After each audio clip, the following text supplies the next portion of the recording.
Hi friends, I'm Arun Gogna. Welcome to Preacher in Blue Jeans. May magic akong gagawin sa inyo.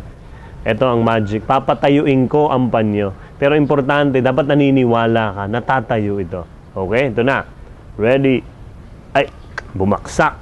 Hindi ka kasi naniniwala. So, dapat maniwala ka. Okay? Believe. Tatayo ang panyong ito. Ito na. Bumaksak na naman. Hindi ka kasi naniniwala. Okay, maniwala ka na ha. Ito na, tatayo na yan. Tingnan mo mabuti. Tumayo. Kita mo? Tumayo. Ang galing, ano? Bakit tumayo? Nakita nyo naman, nandaya ako. Pero what is the meaning of my magic? Very simple. This is your life. Ang panyong ito ay ang buhay mo. Itong kaliwang kamay mo, your left hand, is your God.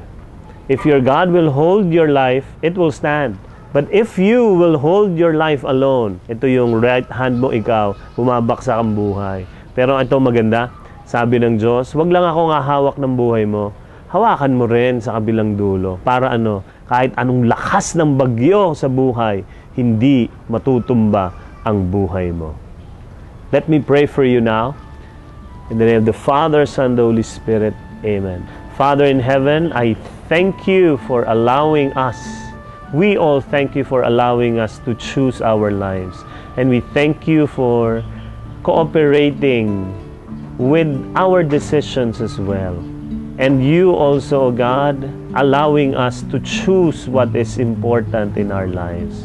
I pray, O Lord, for those who are watching right now, that you bless them, that you guide them in their decisions. This is my prayer, our prayer.